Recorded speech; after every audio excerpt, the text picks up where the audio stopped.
version. We're seeing the PDF only, Hmm. the Google Doc or my this MS Word document. Hmm. I'm Yeah, not I'll give you the link. sure Hmm. template basically. Yeah. Okay, I will share with you the link. Yeah. Yes. So we are live on YouTube. Thank you everyone, those who are joining us. Today will be the last part of the MYP unit planning. So we will go through stage 3, that is reflection. Uh, I had shown you earlier stage MYP unit planner stage.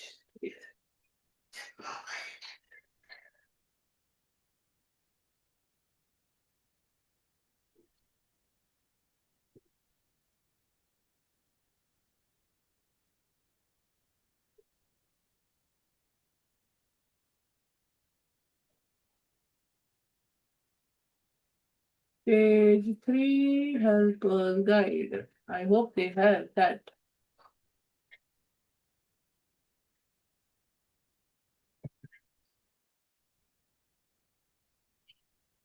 I don't see stage 3.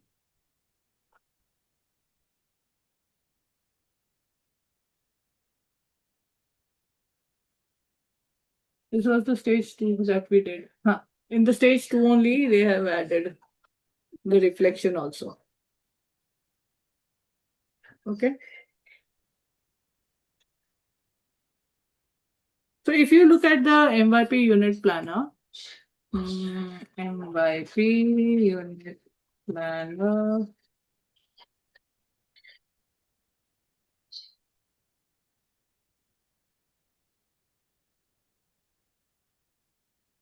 So on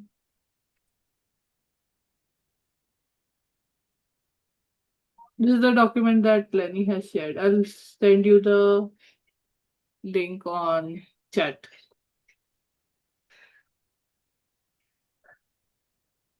Okay. So you have an access, Devjyoti. Yes. Yes. Yeah. Thank you. Okay. So if you look at the last part of the unit planner, reflection. So this is the reflection part of the unit planner. Okay. Mhm. So you have 3 sections to this. You have prior to teaching the unit, Yes. during teaching, and after teaching. Okay. Right. So now reflection questions that are there prior to teaching the unit is over.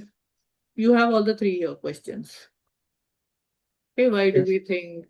So these questions, if you answer, then it will help us to, before teaching the unit, it will help us to think about what we want to add. Okay. During the unit also, what all questions you can answer for reflecting. And after teaching the unit, what all questions you can answer. So this is a very good template. And if you go on manage back also, these questions are there on manage back too. Okay. Now I have created a presentation for the power of reflection in MYP unit planning. So this is the last part of the inquiry cycle of the planner, unit planner. Okay. Right. Uh, Yeah. so what is reflection? Reflection is a very powerful tool. It will help you as teacher to think about the lesson plan. Okay. Before you plan, before you start the unit, um, you will answer those questions like can you look at how can you relate this particular unit in real life situation. Okay, so how will you meet the global context requirement. Okay, is there any opportunity for service as action. Okay, is there any opportunity for doing this unit as an interdisciplinary unit. Okay, so those kind of questions you can answer uh, prior to planning a unit. Okay. During the unit, you can answer questions based on how you are teaching, how what the students are experiencing, which strategy is working. Okay. Do you need to adapt anything during the unit?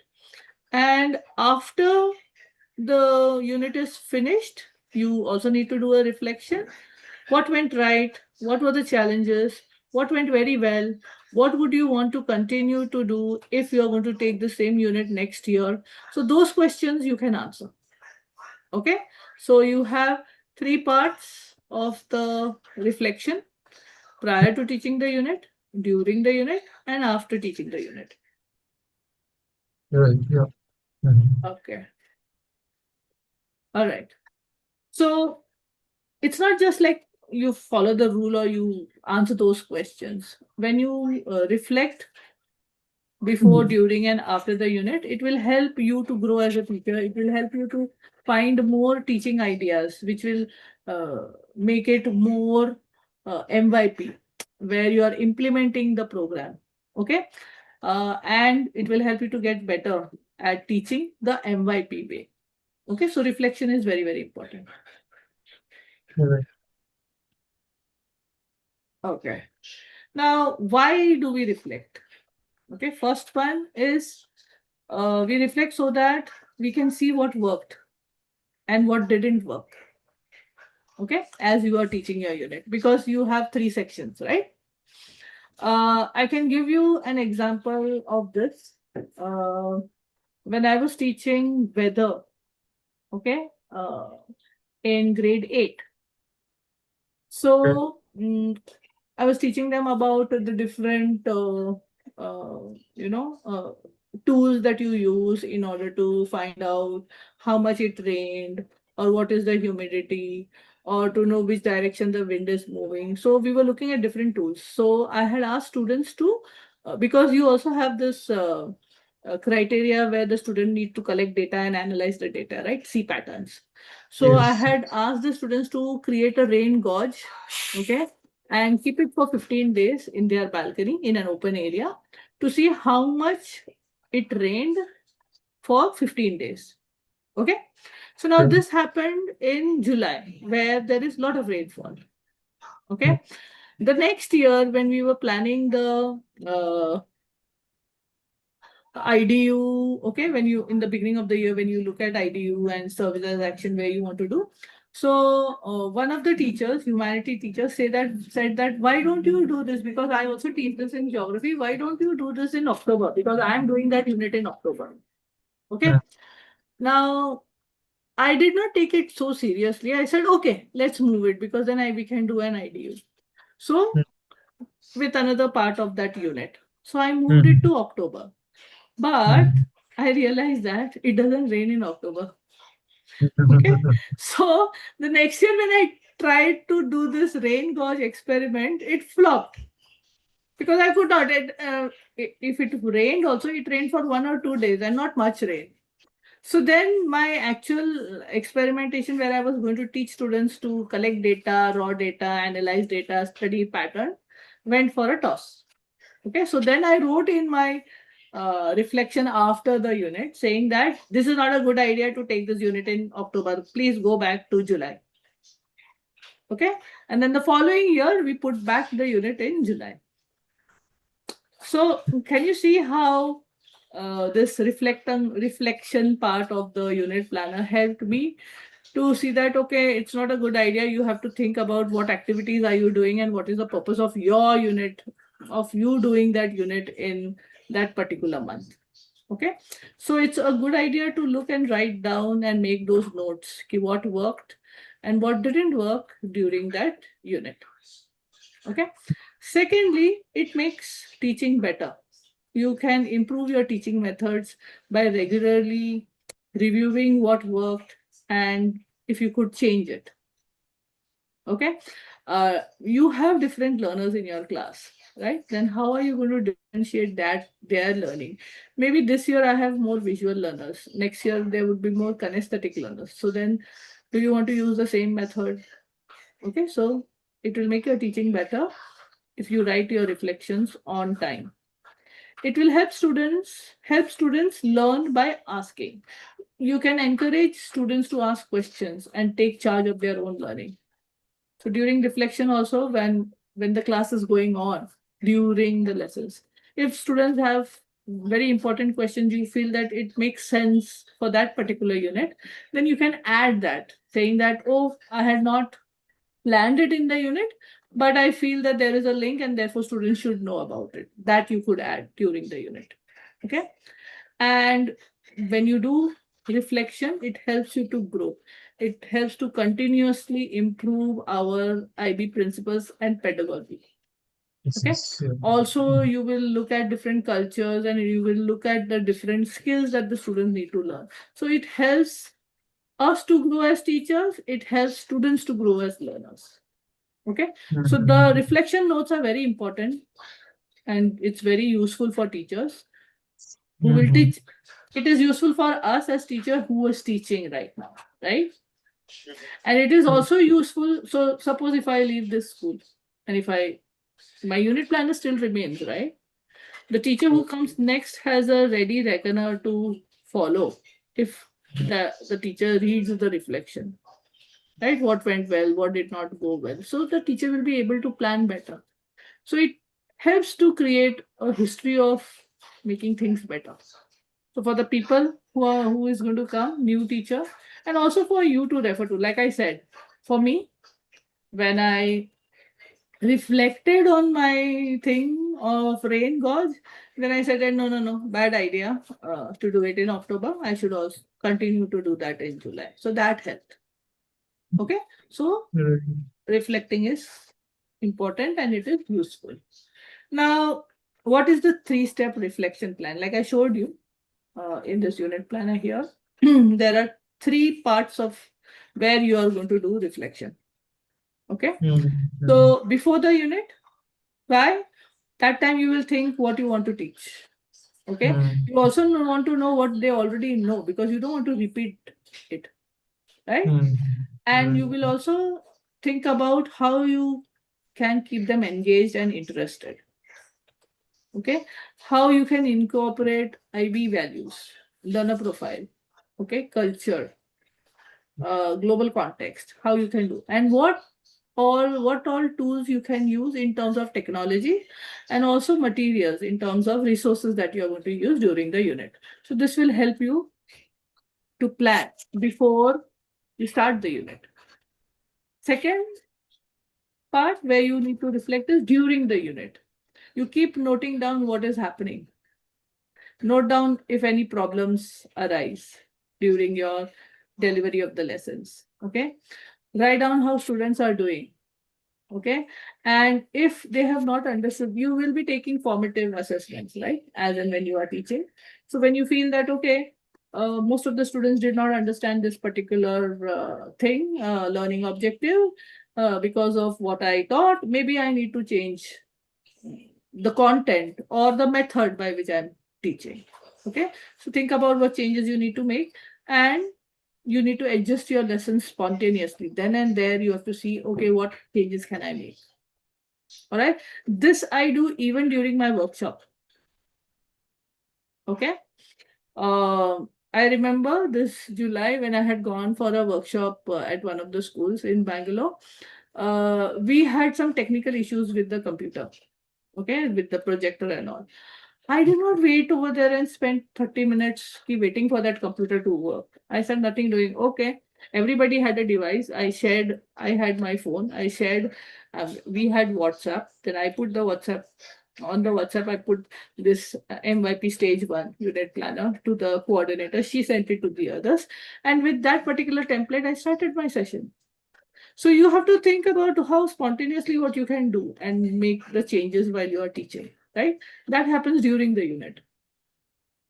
And after the unit, you look back at how did the unit go. Okay. What were the aha moments? What surprised you? What surprised the students? Okay. What have the students learned? What is their feedback?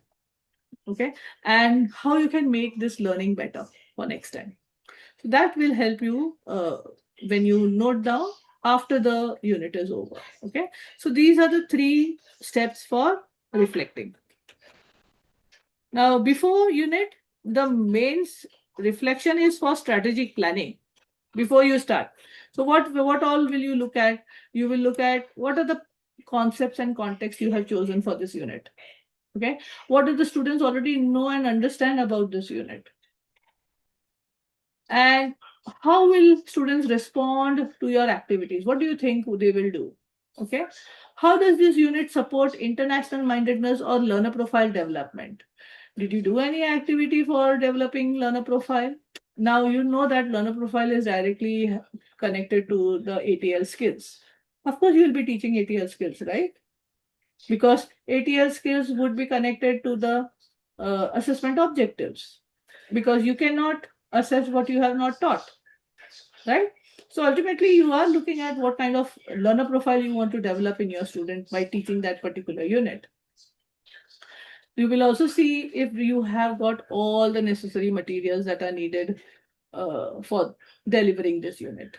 Okay, so this reflection at the beginning, before you start your unit, will help you to know about what challenges can be faced and how can you optimize your unit before you deliver it or before you implement the unit. Okay, so this is about strategic planning. Before the unit, it's all about strategic planning. How are you going to plan your unit? That reflection is important. Right.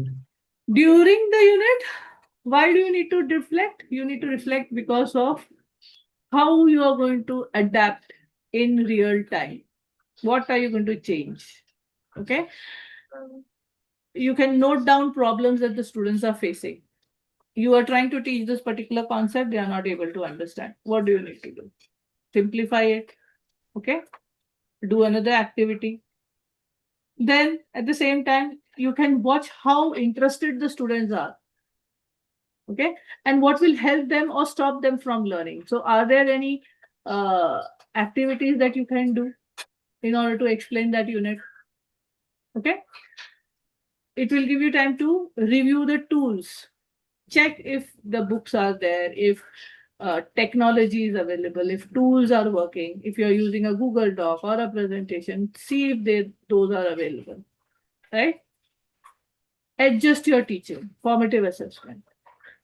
Do you need to repeat anything again because the students have not understood? Do you need to develop a particular skill and teach something explicitly? Okay. And then you make changes. Change the lessons based on what you see and what the students say as feedback. Okay. So this is during the unit, it is real time adaptation, how you are going to adapt to the teaching learning that is happening in your class. Now, after the unit, it is mostly about evaluating. Okay, how did it go? What went wrong? What went right? Okay, so what went well? How effective the unit was, and what did the students learn? You need to have some evidence to show that the students have met some learning goals and they have developed certain skills, right? What did students say and how did they rate self-assessment of the skill, right? And if your unit has matched the teaching goals, whatever learning outcomes are there, have your students achieved the learning outcome? So what went well? And what could be better? This is for next year, right? What can you improve? Problems that came up and why they happened. I told you, right? I couldn't do the rain gauge thing because there was no rain in October. That did not go well. Teaching methods that didn't go as planned. Sometimes you plan so much, but the method doesn't work. Then what do you do? Right? Missing tools or wasted resources. Students just wasted those resources for the activity. It did not go well. Then what do you do? Challenges with time. This happens with mostly higher grades, where you think about an activity, you do an activity, but then I'm racing against time to finish the portion, right? So challenges with time and how fast we moved. Did we move very fast and the students did not catch up? Or did we move very slowly that we could not finish the whole portion? So that also helps after the unit is finished. Now, what are the simple ways to reflect? Be clear, and useful. Don't just give short answers. The questions are here. So if you see, why do we think that the unit or the selection of topics will be interesting? So if you just write for the sake of writing one sentence, not enough, right? You're not reflecting well. Write down ideas that can really help you make things better. So elaborate. Also, work together. Ask different groups of people, including students, what they think. And this will help everyone learn and share ideas, especially when you are prior to teaching. Good idea to collaborate with teachers. Okay, or ask students, what do you know about this unit? What would you want to learn? Okay, so this will help in prior teaching. This particular section, it will help if you work together with students. Focus on students. Show students how to reflect on their work. You also have to teach students to reflect on their work because they have to do self-assessment, right? Whether they have finished achieving their goals or whether they have developed their skills. Where are they in the development of the skills? Okay, so you show students how to reflect, give them chance to think about what they have learned and how they are growing. So this will be in the last part over here after teaching the unit. What can you give to the students so that they can reflect? Okay. Now, what are the questions that you can ask so that you reflect deeply? What went well? What could be improved? Okay, about the design of the unit as well as implementation of the unit. You can plan a very nice unit, but then whether you could implement it or not, that's a different thing, right? So you need to reflect on the design and reflect on the implementation, both.